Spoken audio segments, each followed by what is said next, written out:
dikirim ke satu tempat. Kita harus dibawa ke satu tempat, jangan dibayangkan orang lain. Anda yang dibawa, Anda yang dimandikan oleh orang-orang, Anda yang dikafani oleh orang-orang, dan saat itu pun Anda diangkat di atas kepala orang-orang. Jangan berbangga Anda tidak jadi kemanten saat itu. Anda akan dibawa ke alam barzah, Anda akan dikirim ke kubur. Sadarlah saat itu. Anda di atas kepala manusia dan hanya Anda mendengar suara yang indah jika Anda ahli iman. Orang yang bersama kita mengucapkan kalimat indah, La ilaha illallah, La ilaha illallah, La ilaha illallah, La ilaha illallah, La ilaha illallah. Ketahuilah, jika ahli iman yang dibawa di atas kepala manusia mendengar la ilaha illallah, terhibur hatinya dan alangkah bahagianya. Akan tetapi jika dia bukan ahli iman, dia akan menyesal, kenapa aku tidak bisa mengucapkan la ilaha illallah di hatiku. Dia akan dikirim ke alam barzah. Anda, kami akan dikirim ke kubur. Dan kita pun dibawa oleh orang-orang, sadarlah. Dan setelah kita sampai di kubur, orang-orang ternyata sudah menyiapkan kita liang lahat. Di situ telah digalikan oleh orang-orang buat kita. Dan tidak lama kemudian orang ada yang memeluk kita, ada yang merangkul kita, dan itu ternyata rangkulan untuk melepaskan kita di kubur.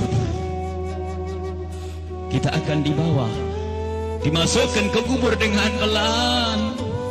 Dan dimasukkan ke kubur dengan pelan. Mana kasur empuk yang pernah kita bangga-banggakan?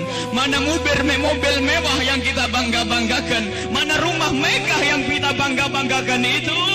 Jika ada yang berpesan kepada anak istrinya, tolong bawakan aku bantal yang empuk, tidak akan dibawakan. Karena itu bukan milik Anda lagi. Anda tidak berhak lagi memiliki itu semua. Dan yang akan Anda bawa justru yang pernah Anda berikan di saat Anda hidup, bukan yang Anda simpan. Anda akan masuk liang lahat. Sadarilah ini.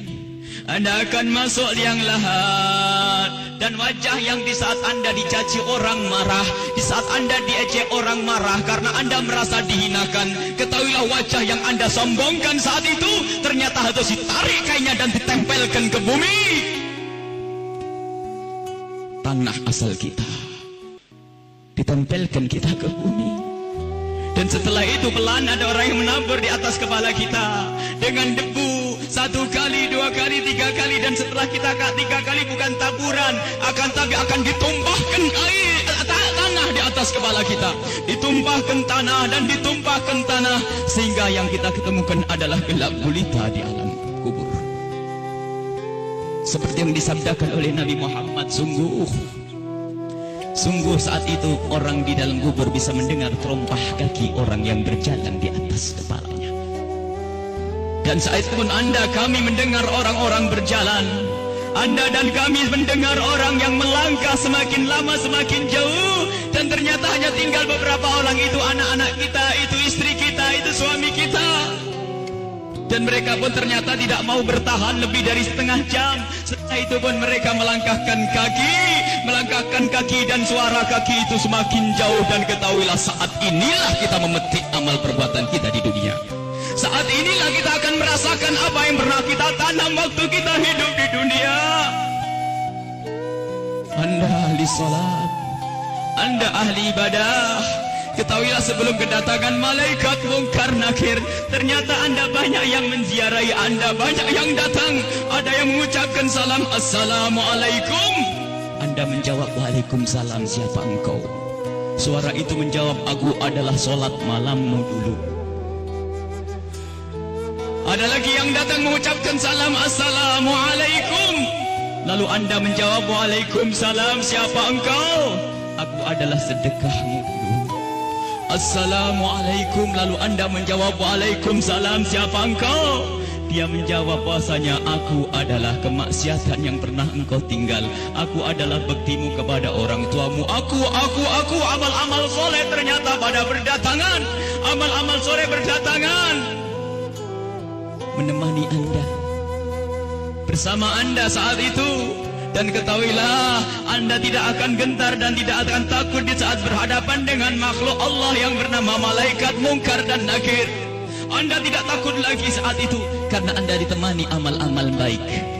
Maka di saat malaikat Munkar Nakir datang, Anda pun tidak bergetar, Anda pun tidak gentar, Anda tidak takut. Dan saat itu malaikat pun menampilkan sesuatu yang indah. Karena apa? Melihat orang ini ditemani oleh hal-hal yang baik, sehingga ia pun mengucapkan salam dengan syahdu, mengucapkan salam dengan penuh keindahan, lalu berkata, Man Rabbuk wa man nabiyuk, dan begitu seterusnya. Anda, kami akan ditanya siapa Tuhanmu, siapa nabimu. Karena di hati Anda ada iman, hati Anda ada cinta kepada Allah dan Rasulnya, di hati Anda ada cinta kepada ulama-ulama Allah. Maka sesungguhnya saat itu lidah Anda akan mengucap begitu mudah. Anda akan menjawab dan menjawab dan menjawab. Dan setelah selesai pertanyaan ini, dan inilah akhir daripada ujian kita dari alam dunia menuju alam barzah. Di alam barzah adalah alam perpindahan dari alam dunia ke alam akhirat nanti. Maka ini adalah alam akhir ujian, dan setelah itu kalau lulus mendapatkan surga, kalau tidak lulus dia mendapatkan siksa. Setelah malaikat bertanya dan lulus, Anda ditanya, dipanggil malaikat rahmat, malaikat pemberi nikmat. Wahai malaikat pemberi nikmat, ini adalah hamba yang soleh, bawalah ini ke surga dan beri nikmat sampai dibangkitkan nanti. Akan tapi sadarlah, di samping sana, di kubur yang satu sana, ada di samping kita ada kubur, di samping Anda ada kubur. Dan di saat orang ini dikubur dan ditinggal oleh keluarganya, ternyata saat itu telah berdatangan sesuatu yang sangat mengerikan, dengan suara yang sangat menyeramkan. Seseram-seram suara di dunia tidak pernah didengar. Seperti saat ini, suara yang sangat mengerikan dan menyeramkan, ketahuilah. Lalu orang ini bertanya, siapa engkau? Suaramu sungguh mengerikan. Suara itu menjawab, aku adalah zina yang pernah engkau lakukan dulu. Suara lebih seram lagi, lalu orang ini bertanya, siapa engkau? Aku adalah tali persaudaraan yang pernah engkau putus dulu. Siapa engkau? Aku adalah salat yang pernah engkau tinggal. Siapa engkau? Aku adalah durhakaku kepada suamiku. Siapa engkau? Aku adalah tempelengan kepada istrimu. Siapa engkau? Aku adalah dusta, dan seterusnya dan seterusnya. Kalau orang ahli maksiat sungguh saat itu ditemani oleh amal-amal jeleknya, dan saat itu sudah takut dan takut dan takut sebelum kedatangan malaikat Munkar Nakir. Semoga Allah menjaga kita dari didatangi oleh amal-amal jelek. Akan tapi kita semua punya amal jelek. Ya Allah, ampuni dosa kami. Jangan sampai ini semua hadir di saat itu, ya Allah. Ya Allah. Kemudian malaikat Munkar Nakir datang. Bagaimana ya kalau ini kita?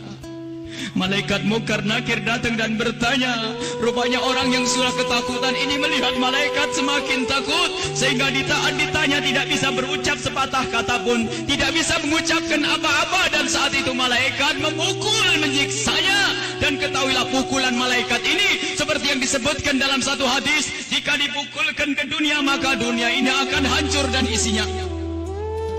Dipukulkan kepada kita kalau kita ahli maksiat, dipukulkan kepada siapapun yang ahli maksiat. Dan saat itu, setelah selesai diuji dan ditanya, maka malaikat ini berkata kepada malaikat penyiksa, wahai malaikat pemberi siksa, ini hamba Allah yang bermaksiat, siksalah dia hingga nanti dibangkitkan.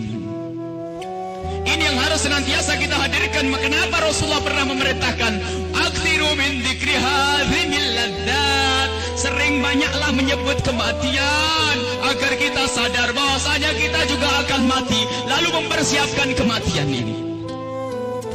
Al-kayyisu man dana nafsahu lima ba'dal maut.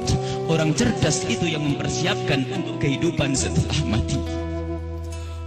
Seorang sahabat bertanya kepada Nabi Muhammad, ya Rasulullah, ayyun nasi akyas, orang apa yang paling cerdas ya Rasulullah? Dijawab, aktaruhum lil mauti dzikra, yang paling sering menyebut kematian, yang paling sering mengingat kematian.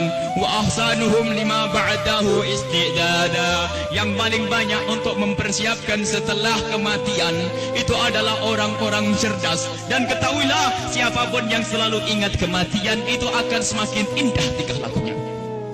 Jangan dianggap kalau ingat kematian orang ini akan cemberut.